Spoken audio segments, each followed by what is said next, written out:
নমস্কার বন্ধুরা, সবাইকে অনেক অনেক স্বাগত আরও একটি সেলাই ক্লাসে। আজকে আমরা শিখব নেক ডিজাইন কাটিং। তো একটু ভারী ডিজাইন আজকে শেখাবো। তো দেখুন আমি এখানে দুটো কিন্তু বক্রম নিয়ে নিয়েছি, যেটা পেস্টিং, পাতলা পেস্টিং বলে। আর এটাকে এইভাবে বক্স তৈরি করে নিতে হবে, যেভাবে আমি বক্স তৈরি করা আগে শিখিয়েছি। তো একটা ছোট একটা বড় নিয়েছি কিন্তু। তো দেখবেন যেটা বড় আছে আমি সেটাকে আগে কাটিং করে নিচ্ছি। তো 7 ইঞ্চি 7.5 ইঞ্চি আর 2.25 ইঞ্চি করে আমি এভাবে বক্স তৈরি করে নিয়েছি। আর তারপরে দেখুন এক্সট্রা যে কাজটা এখানে করেছি, 1.25 ইঞ্চি করে আবারও কিন্তু একটা বক্স তৈরি করে নিয়েছি। ওটাতে কিন্তু আবারও আমি রাউন্ড শেপ লাগালাম। দেখতে পেয়েছেন এখানটায় আমি একটা ডিজাইন তৈরি করব।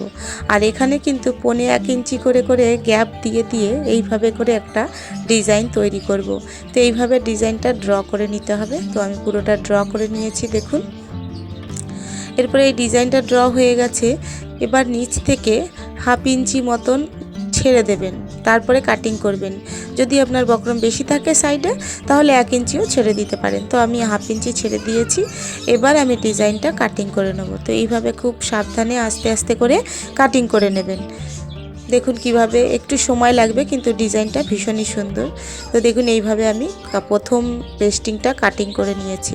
এবার দ্বিতীয় পেস্টিংটা সেমভাবেই এইভাবে বক্স তৈরি করে নিতে হবে। শুধু এখানে আলাদা 7.5 নিয়েছিলাম, এখানে নিতে হবে 7 ইঞ্চি, 1/2 ইঞ্চি কম নেবেন। যেটা বড় বক্রম থাকবে সেটা 7.5 ইঞ্চি, আর যেটা ছোট বক্রম থাকবে সেটা 7 ইঞ্চি লেন্থ নিয়েছি। 1/2 ইঞ্চি ডিফারেন্ট করে নিতে হবে। তারপরে ওই আগের যে বক্রমটা কেটেছি ওটা বসিয়ে যে রাউন্ড শেপটা ডিজাইন হয়েছে সেখানে এইভাবে পয়েন্ট করে করে দেব। আর সাইডের দিকটায় আরও 1 ইঞ্চি বা 1.25 ইঞ্চি বাড়িয়ে দেবেন। নিচের দিকটায় দেখুন আমি এখানে 1.25 ইঞ্চি করে বাড়িয়ে দিয়েছি। আর এই দিকটায় যে পয়েন্ট করেছি সেখানটায় ভালো করে আমি একটু এখানে মার্ক করে দিচ্ছি, তাহলে আপনাদের বুঝতে সুবিধা হবে। তো দেখুন এবার চওড়া মতন কিন্তু রাউন্ড শেপ পেয়ে গেলাম। তো এই একটা গলা তৈরি হয়ে গেল। তো দুটোই রাউন্ড শেপে তৈরি হয়েছে। আর এইভাবে আমি দেখুন ফেব্রিক কেটে নিয়েছি। যে কালারের প্রথম আমি কেটেছি বক্রমটা, সেটা ওই কালারের নেব যে কালারটা চুড়িদার থাকবে। আর ডিজাইনটা যার উপরে বসবে সেটা অন্য কালার হবে, যেটা ম্যাচিং কালার। তো দেখুন আমি এখানে এটাকে মাঝখান থেকে আমি কিন্তু ফ্রন্ট কাটিং করে নিলাম, ওখান থেকে একটু কাট লাগিয়ে নিলাম আর এখানে ড্র করে নিচ্ছি। তো সেন্টার পয়েন্টটা ড্র করে নিয়েছি, সাইডের ডিজাইনগুলো ড্র করে নিয়েছি। এবার অন্য সাইডটাই কিন্তু আমার ড্র করতে হবে। তার জন্য কি করব, দেখুন কাপড়টাকে এইভাবে উল্টোভাবে ভাঁজ করে বসিয়ে একটু হাত দিয়ে প্রেস করবেন, দেখবেন ওই সাইডেও চকের দাগটা লেগে গেছে। তো তারপরে একটু ডিপ করে এইভাবে দাগ করে নিতে পারেন, তাহলে যখন গলাটা বসাবেন খুব সুন্দরভাবে ইজিলি বসাতে পারবেন। বিগিনার্সদের জন্য আমি ডিটেলসে সব কিছু দেখাচ্ছি। আশা করি বিগিনার্স বন্ধুরা আপনারা পুরোটাই ডিজাইনটা শিখে যেতে পারবেন। এখান থেকে কিন্তু সবসময় খেয়াল রাখতে হবে 2.25 ইঞ্চি করে গ্যাপ ছাড়ছেন কি না, কম বেশি যেন না হয়, তাহলে কিন্তু গলাটা টেরা বেঁকা হয়ে যাবে, ঠিকভাবে বসবে না।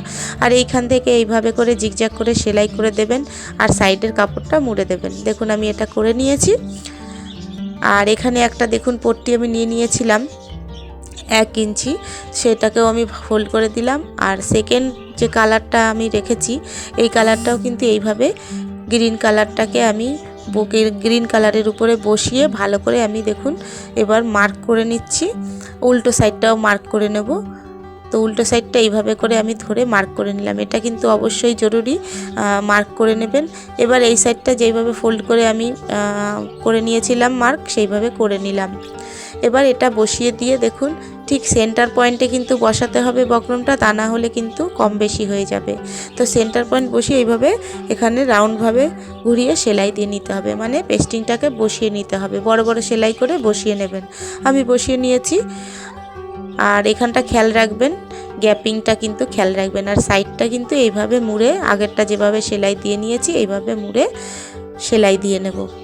এবার দেখুন যে ফেব্রিকের উপরে মেইন ফেব্রিক আপনার যে কামিজটা আছে সেটার গলা কিন্তু আগের থেকে কাটবেন না, পরে কাটবেন যদি ডিজাইনিং গলা করেন। তো এখানে সেন্টার পয়েন্টটা করে নিলাম। সেন্টার পয়েন্টটা সোজা করে কিন্তু করবেন, সোজা সাইডে কিন্তু গলাটা সবসময় বসাবেন। যখন বক্রম বসাবেন সোজা করে স্যুটের কাপড়টা বসাবেন, চুড়িদারের কাপড়টা, তারপরে বক্রমের যে ডিজাইনটা করেছেন সেটা বসিয়ে এইভাবে অ্যাটাচ করে দেবেন। তো আমি বড় বড় সেলাই দিয়ে এখানে অ্যাটাচ করে নিলাম, বক্রমের উপরে যেন সেলাইটা না পড়ে। তো দেখুন আমি কিন্তু বক্রমের ঠিক আগে আগে সেলাইটা আমি উঠিয়ে নিয়েছি। এবার এই ডিজাইনগুলো যে আছে জিগজ্যাগ করে এর উপরেও কিন্তু সেলাই চালিয়ে নিতে হবে। তো এই কালারের সুতো দিয়েই কিন্তু চালাবেন, যে ডিফারেন্ট কালার নেবেন না, এই কালারের সুতো দিয়ে এইভাবে জিগজ্যাগ করে কিন্তু সেলাই করবেন। আর বক্রমের উপরে যেন সেলাইটা না পড়ে, খুব সাবধানে করবেন। ডিজাইনটা অনেকটাই ভারী, দেখতে অতটা ভারী লাগছে না, কিন্তু করতে অনেকটাই ভারী। তো আপনারা আশা করি শিখে যেতে পারবেন। ডিজাইনটা দেখতেও ভীষণ অ্যাট্রাকটিভ লাগে। ডিজাইন আপনারা এখানে চেঞ্জ করতে পারেন। আমি এখানে এইভাবে পাতা পাতা ডিজাইন করেছি, আপনারা এখানে লাভ ডিজাইন করতে পারেন বা বরফি ডিজাইনও করে নিতে পারেন। যে কোনো ডিজাইন এখানে কিন্তু বসাতে পারেন এই পদ্ধতিতে। তো দেখুন আমি এখানে জিগজ্যাগ করে এইভাবে সেলাই দিয়ে নিচ্ছি। আপনারা খুব সাবধানে সেলাইটা দেবেন, বক্রমের উপরে কিন্তু সেলাইটা দেবেন না। তো দেখুন আমি জিগজ্যাগ করে সব জায়গায় সেলাই দিয়ে নিয়েছি। আর দেখুন পিছনটা দেখলে বুঝতে পারবেন। আর বক্রমের উপরও কিন্তু একটুও সেলাই পড়েনি, দেখুন প্রত্যেকটা বক্রম কিন্তু খোলাই আছে। এবার কাটিং করে নেব। কাটিংটাও খুব সাবধানে করবেন যেন মাথাগুলো কেটে না যায়, কোণগুলো। তো দেখুন পুরোটা কাটিং করে নিয়েছি। আর মাঝখানে মাঝখানে কাট লাগিয়ে নেব। এইভাবে দেখুন কাট লাগিয়ে নেবেন, সেলাইটা যেন কেটে না যায়, ঠিক তার আগে আগে অবধি এইভাবে কাট লাগিয়ে নেবেন। আর একটা স্ক্রু ড্রাইভার নিয়ে নেবেন এইভাবে ছোট, বা একটা পেরেক নিয়ে নেবেন। তো এইভাবে করে উল্টিয়ে দেবেন ধরে। দেখুন এইভাবে আমি ধরে কোণটা খুব ভালোভাবে এইভাবে উল্টিয়ে দিতে হবে। একটু সময় নিয়ে ধৈর্য ধরে করলে ডিজাইনটা ভীষণই সুন্দর ডিজাইন তৈরি হবে। তো দেখুন আমি কিভাবে উল্টাচ্ছি। তো এইভাবে করে আমি সবটাই উল্টে নেব।